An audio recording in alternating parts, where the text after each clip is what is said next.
Join us, MrTruck.com, for truck reviews, trailer reviews, and accessory reviews.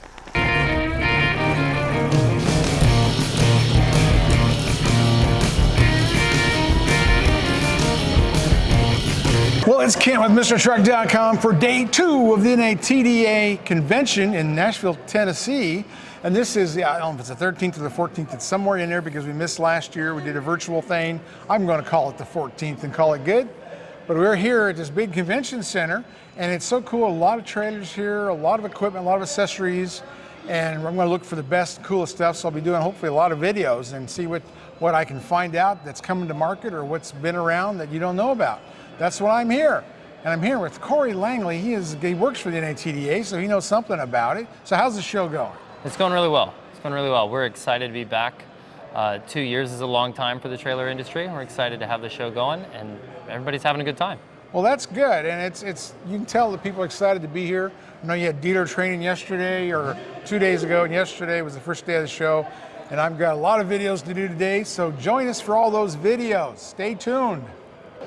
It's Kent with MrTruck.com at the NATDA for 2021 show. Still looking for the cool products, and I just found another one. This one is like a suspension helper spring or whatever for that sagging truck and trailer that you know is going to happen, especially in a half-ton class.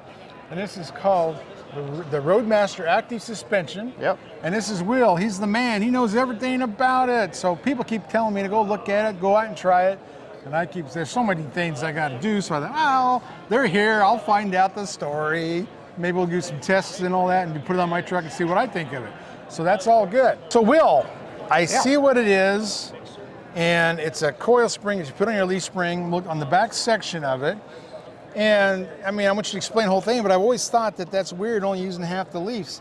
But it makes sense when it's on the shackle side that moves, where this side is bolted basically solid. Exactly right. And that's the moving part. So I understand it now better than I did. But tell me how it works and why it works. And Yeah, definitely. So basically it's a tension coil spring. So it's wound with thousands of pounds of tension in it. And you basically open it up. It comes fully assembled just like this in the box. Yeah. One hook for the back eye of the leaf spring, one bolt for the front under the leaf spring pack. You'll have 2 wrenches. You hold this side, you turn this side, and the threaded rod draws into the coil spring. Eventually, if I was strong enough to do this by hand, the coil spring would start to open up. We have little filler gauges that we stick in there. Oh, cool. And then you just lock the lock nuts in place.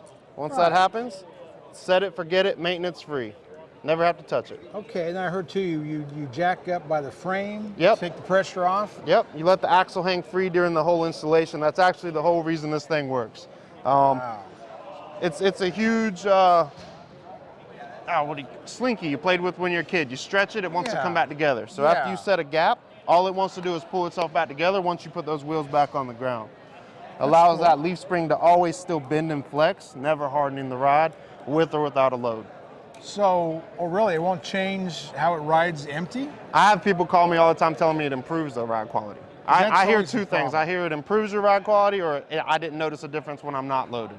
Yeah. I've never had anybody tell me it hardened the ride. Okay, because that's what's hard to do, is to get a good ride loaded and empty. And loaded is easier, empty is harder. So Correct. Now, how much, anymore, the trucks that I test, half tons, majority of them will squat 3 to 4 inches with their maximum load for their capacity. So out of a 3 or 4 inch squat, how much less squat will I have with your product? So I'm going to absorb at least 2 to 3 inches of it, depending on which unit you do get. I have standard versions, I have heavy duty versions. If I don't eliminate the whole thing, you're going to be darn close. Wow, and so I've got to know what my gross vehicle weight rate is, or what do my trailer capacity, what do I need to know which one to order? So yeah, you can go off of your GVWR. My personal opinion is to go with HD because again, it's never going to harden your ride. Neither one of them. And the HD, you're going to benefit more out of the amount of tension that it currently has. Me personally, I'm the type of person I'd rather have it and not need it than need it and not have it. So the HD kit will always do the job for you. Yeah, and me, on my half ton, I'm always all over the place. I mean, my capacity on a Ford F-150 with the way it's set up is 12,800 for a trailer, which is a lot. Yes. And yeah, I can understand the HD part because I like to use my trailer. A lot of people will always go back 10%, or like a lot of people who haul livestock go back 10%. What their capacity is to make them last longer and all the things that happen. But this is interesting. Now, they can call you and get a price. And Don't go away, Mr. Truck.tv. We'll be right back.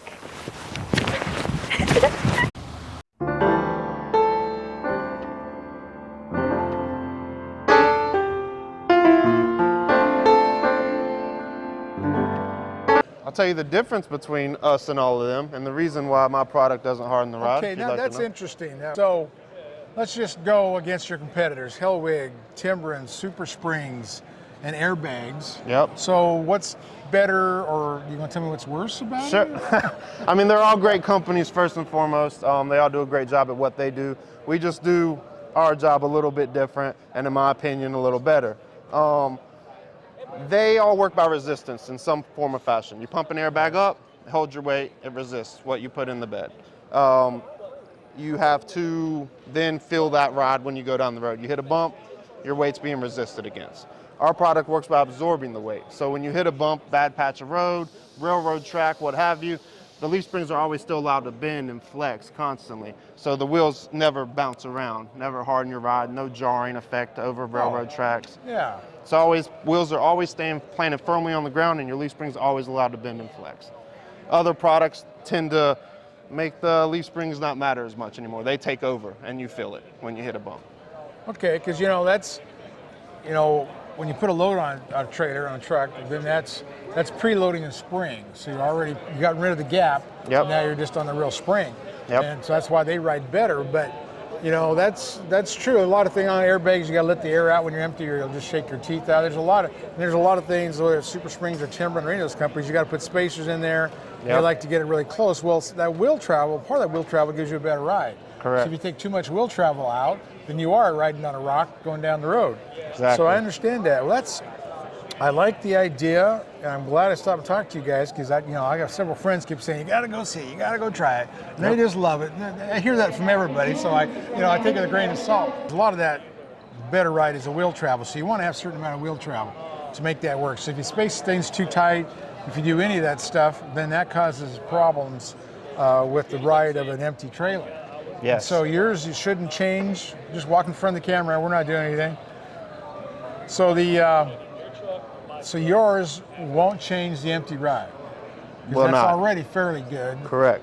But If anything, it's going to improve the empty ride. The wheels are always allowed, the leaf springs are always allowed to do what they're intended to do. We don't render them useless in any way, shape, or form. We actually work with them. We enhance what they do by design.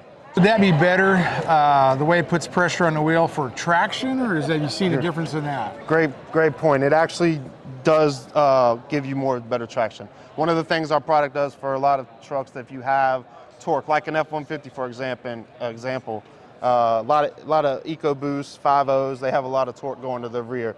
They get a lot of axle wrap and wheel hop. It's one of the main things they'll complain about. Oh, yeah. This product will eliminate that.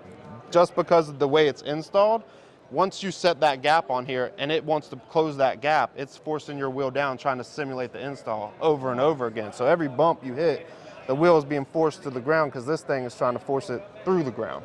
Wow, so eliminate wheel hop. Eliminate wheel hop, axle wrap. And axle wrap is the angle of the pinion and all that. Yep. So eliminates, those two things are big that I really like on any of these kind of suspension is axle wrap and wheel hop.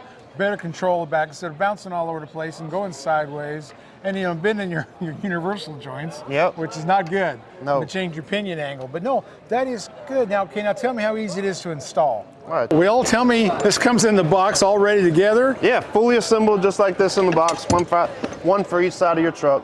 Wow. So it's going to end up being maybe a 30, 45 minute install for most people on most occasions. That's good. You do have to be able to get the truck in the air and let the axle hang free. Okay. And what's going to happen is then you take one side out. Comes, again, fully assembled. Whoa. One hook for the back eye of your leaf spring. One bolt for the front under here. You hold this side with a wrench. Turn this side with a wrench.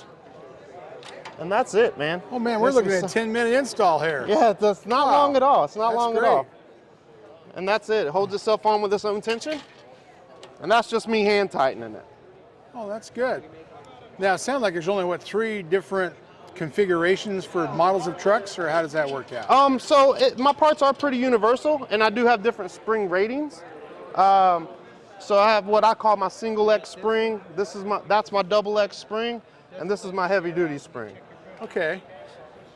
So yeah, we can fit all kinds of makes and models: Ford, Chevy, Dodge, Toyota, Nissan. Yeah, the Toyotas and the Nissan, they really need help for suspension. I'll fit a Mazda B truck if you can find it. Yeah, get a D21. Yeah.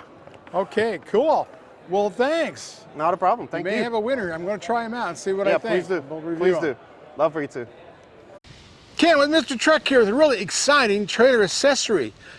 You know, trailer tires is a big deal. You got problems, especially 100-degree weather like we're having this year. You know, you're gonna blow tires, and the tires are gonna blow, take out your fender, take out your clearance lights, and then you're gonna sit there on the side of the road fixing your tire while your horses get hot. Sun coming down 100 degrees, no doors open and no fan. It's horrible. And I see it happen all the time, and so I go to Higher Ply Tires and I go to Tucson Tire Pressure Monitoring System. They got so many options. You can go with bands on the Alcoa wheels, that's such a small hole. You can go with the tire pressure monitoring where you have a valve stem and the relay below it, the transmitter. And then you can do the same transmitter on a band. And now the new one, I call them Spaceballs, but they're actually tire pressure monitoring from Tucson ball sensors, like a ping pong ball, rubber coated, and you put this in your tire. You crack open the bead, throw it in there, and it bounces around, goes right for a little while, and then once you get up to speed, it just sticks to wherever it's at. You know ahead of time what's going on. This gives you special alerts. Before, if the tire pressure is too high, it goes off, beeps and flashes. Too low, it beeps and flashes. Same way with heat. And this will save you a lot of money. You know, the price of a tire will pay for one of these puppies. And why would you not want to know what's going on with your trailer tires?